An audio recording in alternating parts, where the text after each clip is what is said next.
Well, it has been a hot minute, hasn't it? Hello and welcome back to Cuckoo for Books. My name is Salva and it's been a while. I have not posted in maybe 3 weeks and a lot has changed. I've got wavy hair now. My brother got married, so I had to move back home and he moved out. Filipino weddings means a busload of balikbayans came home for his wedding, and that's why I have not been able to upload. I'm either too busy helping out with wedding things or touring the balikbayans around. They just moved out last night, so I was like, great, I'm filming ASAP. I wanted to do something different as my quote-unquote return to booktube. So in honor of Valentine's Day, the most romantic day of the year, I've decided to give a shout out to my favorite literary characters who I would in a heartbeat dump my boyfriend for.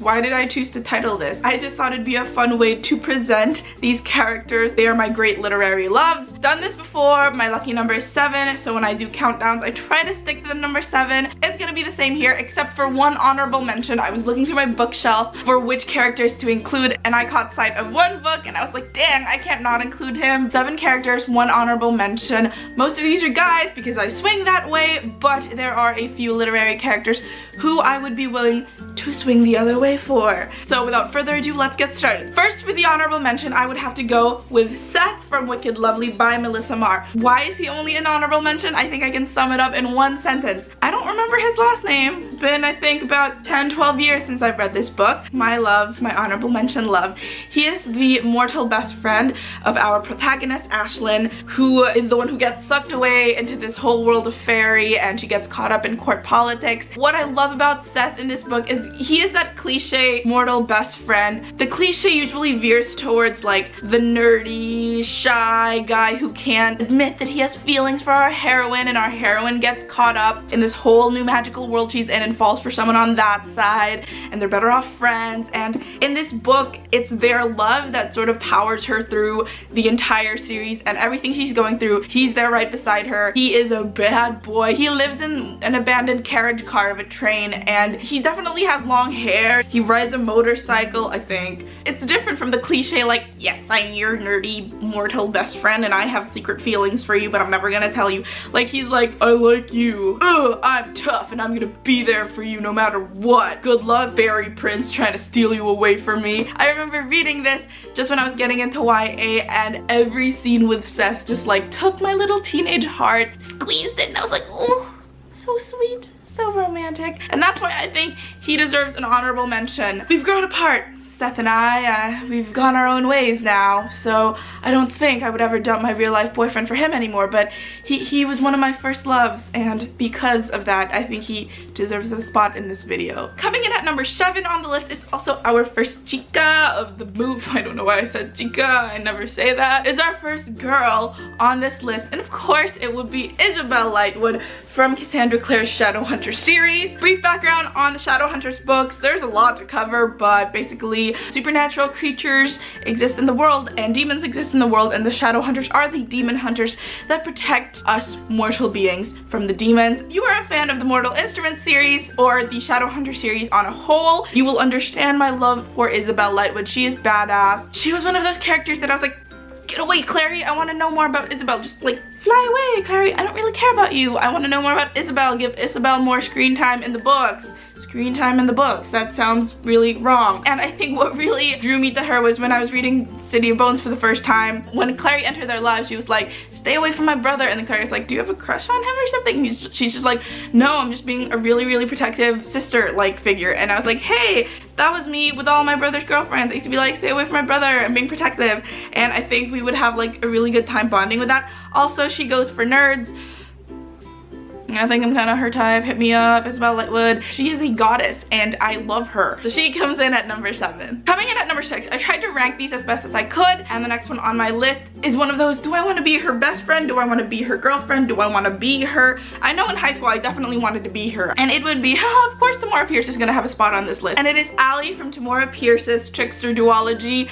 I can't even give away her last name without it being a spoiler for the previous books, because she is the product of a spoilery thing. Alli basically grows up as a noblewoman who doesn't want to be a noblewoman, but kind of does. She pretty much works it. She knows she's filthy rich and she's never gonna trade that for anything. She accepts it. She's like, yes, I'm ballin'. I know I'm balling, but she doesn't want to do things the traditional way. The gist of the trickster duology is, yes, she is this noblewoman. She knows how to deal with the best of both worlds. One day she is out on a boat and she gets captured into slavery. She is transported to this other kingdom in the universe. This kingdom, I think, reading the back of Tamora Pierce's books when she does her like author's note, I think it's based on the Dutch colonization of Indonesia. So it's a very diverse book and it takes on a lot of politics. So she uses her wiles and her knowledge and her skills that she had growing up with the best of both worlds to work her way out of slavery, and in the process maybe she starts a revolution. I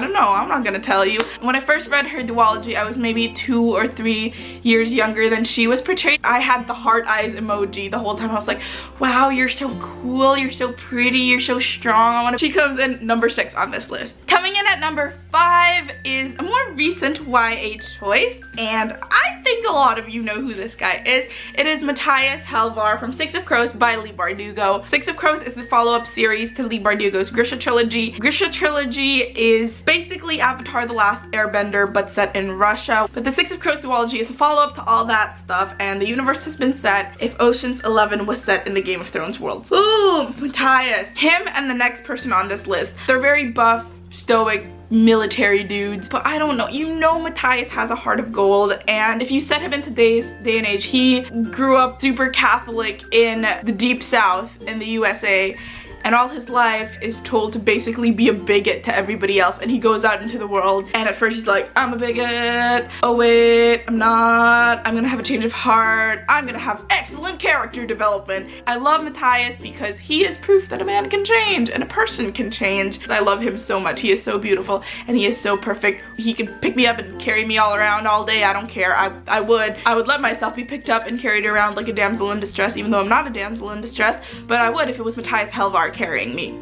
Coming in at number, I forgot what number we're at. Coming in at number 4, I have Chaol Westfall from Sarah J Maas's Throne of Glass series. He starts off really like, yes, I follow orders, and yes, I'm gruff, and yes, I'm stern, and then people come into his life who melt his frozen little heart. I really loved watching his relationship develop with Selena in the first 2 books. I'm not gonna say what goes on after that because you know, I know, we all know. Sarah J Maas knows. We all know I'm mad at how things turned out and how he, spoiler alert, didn't end up with Selena, but reading Tower of Dawn made me really happy he didn't end up with Selena, because who cares about Selena anymore, because Chaol's got his happy ending with, spoiler alert, Irene Towers. I love Chaol because just from the Get Up scene in the first Throne of Glass book, he was there for Aelin and how he's supportive, but he's not trying to like mansplain his way through their relationship. He's there to help her get up, literally, but at the same time he knows that she can take care of herself, and man, don't we all want a man like Chaol Westfall, because I know I do. Coming in at number 3, we're going back to Six of Crows and going with Anina Zenik, our resident heartrender. Like, if we're just judging off of their skills, the Six of Crows, she should be the most vicious. I'm trying not to curse here, but you know what I was gonna say. She's a heartrender. She can literally kill you with one like that. Instead, what does she do? She loves eating, she loves dressing up, she loves flirting, she likes all the happy things in life. Half the time I was reading Six of Crows, I was like, can you teach me how to flirt, girl? And also, like, give me food. Like, share your cakes, man. Literally share your cakes. My girl is curvy. I feel like I treat Nina how Eleanor treats Tahani in The Good Place, where she's like, we're all friends, but I think I'm a little gay for you. And if they mess up Nina or Mattias' portrayal in the Netflix show, there's nothing I could really do about it, but I'm gonna be grumpy. Coming in at number 2, I feel like the top 2 is kind of like anticlimactic because I mentioned these 2 guys, these 2 book characters on all of my video tags. Coming in at number 2 is Jessie De Silva from Meg Cabot's The Mediator series. I love this book so much. I love these series so much. Quick rundown of the book. Soubs, our heroine, can see and talk to ghosts, and she takes it upon herself to help them get their way to the afterlife. She moves all the way from New York to California, and when she enters her room in this old farmhouse because her mom got remarried, surprise, surprise, there is an, as the romance class community would call him, a hot muumuu or a hot ghost in her room. And she's like, what are you doing here? And he's like, don't what my unfinished business is. He sort of turns into her sidekick, turned into love interest for the 6 books. One of the really nice, refreshing things about the Mediator series is you get to know them as partners in crime and sidekicks. The author takes the time to develop their foundation first before they get into the romancy stuff. I freaking love Jesse so much. He's from the 1800s, so he's got that gentleman thing down. He knows his chivalry. One of my favorite scenes in the beginning of the book, in the first book, is she's bleeding because they got into a fight somewhere, as you do. He's like, wait, I can help. And he pulls out a handkerchief, like an embroidered hanky, to mop up her wounds. And you're just like, Jesse is like, he's like Captain America, the movie version. He is thrust into this modern day world. So part of the series is Sue's trying to teach Jesse about modern day inventions and books, and it's so adorable to watch him tackle it. This series was set in Carmel in Northern California, and a few years ago my family got to go on a road trip, and I was like, nope, we stopping by Carmel. I went to Carmel by the sea. I went to the church and school most of the events were supposed to be set in, and there was a graveyard in the back where he was supposed to be buried, so I took a minute there. I found it really cool that I got to do that, because you don't get to do that for a lot of fictional characters, I don't think. Also, if we get married, my name will be Salve de Silva.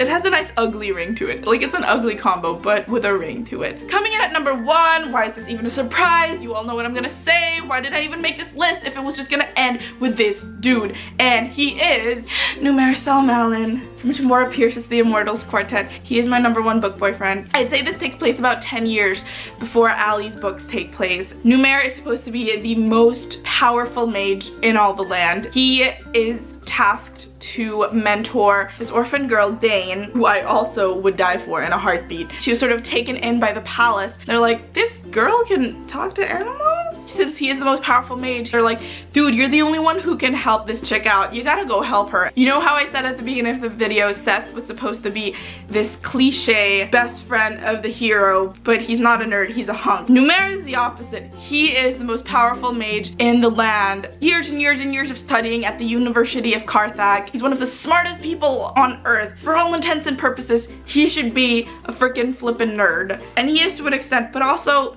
he fine. He is this heartthrob of a genius that just like makes my heart melt every time. And he cares so much for the people around him, and he never puts himself above other people. He knows how to play well on a team. One of the best scenes in the first book was him. He was fighting a siege, his magic was drained, and so one of the kids in the book just sort of tucks their teddy bear in his arms, and he actually like takes it, and I'm just like, my man. He is this adorable, awkward turtle of a hunk of a genius that how is he's a little too good to be true, but not in the cliche way that YA love interests often are. Like, he doesn't walk with swagger, sparkling in the sunlight.